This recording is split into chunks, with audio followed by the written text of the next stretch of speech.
এর আগের এপিসোডে আমি আপনাদের সাথে এশিয়াস ক্লিনেস্ট ভিলেজ মাইলিলং ভিলেজের সমস্ত ইনফরমেশন শেয়ার করেছিলাম। মেঘালয়ের পূর্ব খাসি হিলসের এই ছোট্ট গ্রামের পরিষ্কার পরিচ্ছন্নতা এবং এখানকার সভ্যতা ও সংস্কৃতির বিভিন্ন নিদর্শন আমি আগের ব্লগে আপনাদের সামনে তুলে ধরেছিলাম। তার সাথে এখানে থাকা এবং এখানে খাওয়া দাওয়ার ব্যবস্থাও কীরকম সেটাও জানিয়েছিলাম আপনাদেরকে। মাইলিলং ভিলেজ থেকে পায়ে হাঁটা দূরত্বে রয়েছে লিভিং রুট ব্রিজ।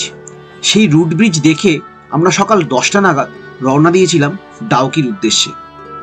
বাংলাদেশ বর্ডারের খুব কাছে রয়েছে মেঘালয়ের জাইন্তিয়া পাহাড়। এই জাইন্তিয়া পাহাড়ের নিচ দিয়েই বয়ে গেছে উমঙ্গট নদী, যা ডাউকি নামেও পরিচিত। মাইলিলং ভিলেজ থেকে ডাউকির দূরত্ব প্রায় 35 কিলোমিটার। পৌঁছাতে সময় লাগে প্রায় 1 ঘন্টা।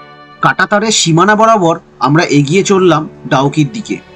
তবে যাওয়ার সময় রাস্তায় একটি ব্রিজের পাশে একটি খুব সুন্দর ঝর্ণা দেখতে পেলাম। হাতে সময় কম থাকায় আমরা সেখানে দাঁড়াইনি। সেটি একটি ভিউ পয়েন্ট, আপনারা চাইলে সেখানে দাঁড়িয়ে বেশ কিছু সুন্দর ছবিও তুলতে পারেন।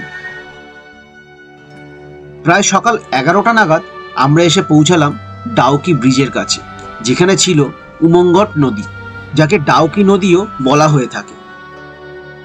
রাস্তার ওপর থেকে উমঙ্গট নদীর বেশ অনেকটাই অংশ দেখা যায়, যার বেশিরভাগটাই রয়েছে বাংলাদেশের ভেতরে।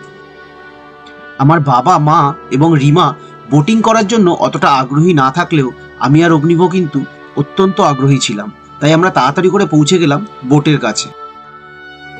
ডাউকিতে বোটিংয়ের জন্য সরকার নির্ধারিত 2 রকমের রেট আছে। 45 মিনিট বোটিংয়ের জন্য 800 টাকা এবং 1 ঘন্টা বোটিংয়ের জন্য 1000 টাকা। আমরা যদিও এক বোটের মালিকের সাথে সরাসরি কথা বলে আধ ঘন্টার জন্য 500 টাকা দিয়ে একটি বোট ভাড়া করেছিলাম। ইন্টারনেটে খুঁজলে ডাউকি নদীর প্রচুর ছবি পাওয়া যাবে, যেখানে ডাউকি নদীর জল খুব স্বচ্ছ বলে মনে হয়। তবে রাস্তার উপর থেকে দাঁড়িয়ে বুঝতে পেরেছিলাম যে সব জায়গায় হয়তো জল ততটা স্বচ্ছ নয়। তো এখানে আমরা কিছু ছবি তুললাম, সেই ছবিগুলো 30 টাকা পার পিস নিয়েছে, পার পিকচার। ডিএসএলআর এর ছবি, এখানে যারা ফটোগ্রাফার বসে আছে, খুব সুন্দর সুন্দর ছবি, সেগুলো ইনস্টাগ্রামে পোস্ট হবে। আপনারা যদি সেগুলো দেখতে চান তাহলে আমাদের ইনস্টাগ্রাম ফলো করুন, তাহলে আমাদের ইনস্টাগ্রাম অ্যাকাউন্টে অবশ্যই যান, গিয়ে চেক করুন আর ফলো করুন। লিঙ্ক ডেসক্রিপশন বক্সে আছে আর স্ক্রিনেও ডিসপ্লে হচ্ছে। আর আপাতত আমরা বোটে বসে পড়েছি আর বোট ছেড়ে দিয়েছে মাঝখানে মাঝখানে মাঝখানে।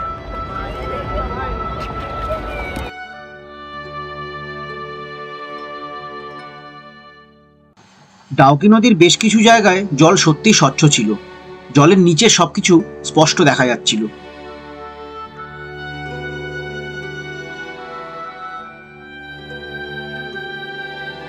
ডাউকি নদীতে বোটিং করার জন্য প্রত্যেকটি নৌকায় সর্বোচ্চ 3 জন করে বসতে পারে।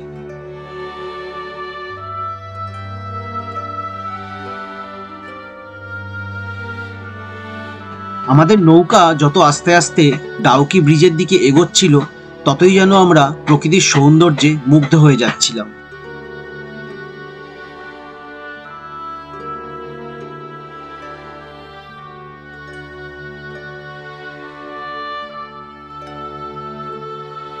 তবে ডাউকি নদীতে বোটিং করা অথবা ঘুরে বেড়ানোর জন্য শীতকালটা অনুকূল। গরমকালে বোটিং করতে গেলে 1 ঘন্টা ধরে অথবা 45 মিনিট ধরে বোটে বসে থাকলে কিন্তু বেশ গরম লাগবে এবং কষ্ট হবে।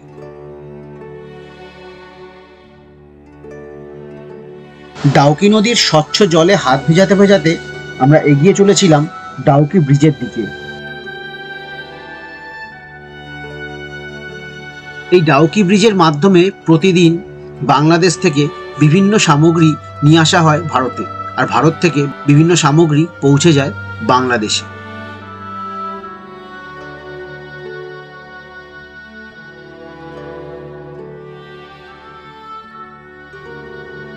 ডাউকি লেকের আশেপাশে বেশ কয়েকটি জায়গায় দেখা গেল প্রি ওয়েডিং শ্যুট চলছে।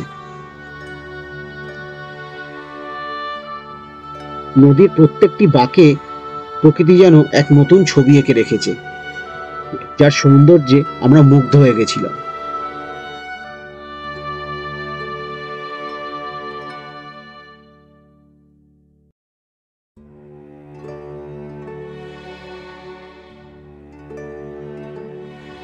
গভর্নমেন্টের রেট অনুযায়ী 45 মিনিট এবং 1 ঘন্টার রাইডে বোট বেশ অনেকটা দূরে যায়।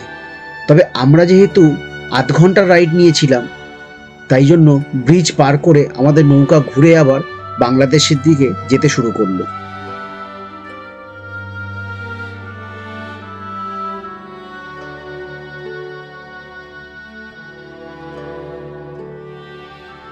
ডাউকি লেকের স্বচ্ছ জলের ওপর বোট নিয়ে ঘুরে বেড়ানো এক অন্যরকম অনুভূতি, যা বলে বোঝানো যায় না।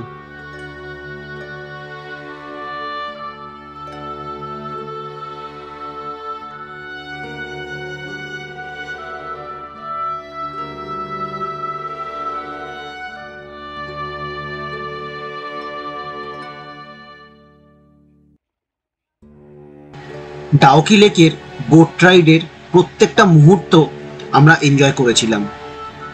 মনে হচ্ছিল যেন এই রাইড আর শেষ না হোক, তবে তা বললে তো হয় না। হাতে সময় কম থাকায় আমরা মাত্র 30 মিনিটের জন্যই বোটের বুকিং করেছিলাম।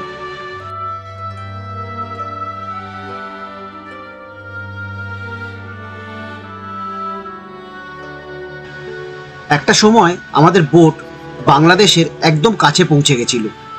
সেখান থেকে বাংলাদেশের মানুষজন এবং সেখানে দাঁড়িয়ে থাকা বোট আমরা স্পষ্ট দেখতে পাচ্ছিলাম, এবং সেখানেই দেখতে পাচ্ছিলাম বহু লোক সাঁতরে বাংলাদেশ থেকে ভারতের দিকে চলে আসছে, এবং বাংলাদেশের বিএসএফ জওয়ানরা তাদেরকে অ্যানাউন্সমেন্ট করে আবার বাংলাদেশে ফিরে আসতে বলছে।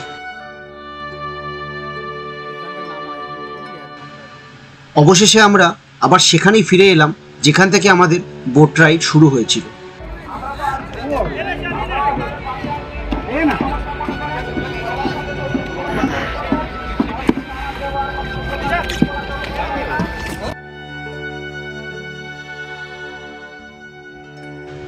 ডাউকি রিভারের ওপর বোট রাইড করে আমরা আবার ফিরে গেলাম আমাদের গাড়িতে, যা দাঁড়িয়েছিল ডাউকি রিভারের পার্কিং জোনে। ডাউকি রিভারের পার্কিং জোন বেশ অনেকটাই দূরে ছিল, তাই আমাদের পৌঁছাতে বেশ অনেকক্ষণ সময় লাগবে, এবং রাস্তায়ও বেশ জ্যাম ছিল।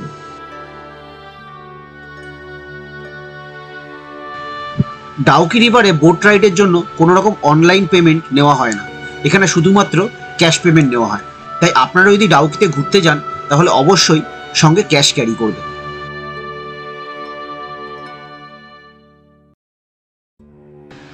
প্রায় দুপুর 1টা নাগাদ আমরা ডাউকি রিভার থেকে রওনা দিয়েছিলাম গৌহাটির উদ্দেশ্যে। তো আমরা এখন রওনা দিচ্ছি ডাউকি লেক থেকে, আর আমাদের নেক্সট ডেস্টিনেশন হচ্ছে গুয়াহাটি। আজকে রাত্রে আমরা গুয়াহাটিতেই স্টে করব, আর কালকে আমাদের গুয়াহাটি থেকে ফ্লাইট কলকাতার জন্য। তবে এখানে ডাউকি লেকে যখন নেমেছিলাম আমার ফোনের নেটওয়ার্ক কিন্তু চেঞ্জ হয়ে গেছে, বাংলাদেশের নেটওয়ার্ক নিয়ে নিয়েছিল, তাই ফোনের টাইমও -30 দেখাচ্ছিল, বাংলাদেশের সময় নিয়ে দেখাচ্ছিল। এখনও আমরা বাংলাদেশ বর্ডারের কাছেই আছি, তো এখনও টাইমটা সেম দেখাচ্ছে। আমার মোবাইলের সময় 1:17, তো 30 মিনিটের ডিফারেন্স, এক্স্যাক্টলি 30 মিনিটের ডিফারেন্স ফোনের টাইমে আর ঘড়ির টাইমে। তো ডাউকি থেকে গুয়াহাটি মোটামুটি 6 থেকে 6.5 ঘন্টা লাগবে গাড়িতে। আমরা আর এখন কোথাও দাঁড়াবো না, শুধু একবার লাঞ্চের জন্য ব্রেক নিতে পারি, বাকি সোজা গুয়াহাটি যাব। তো আশা করি ভিডিওটা আপনাদের ভালো লেগেছে।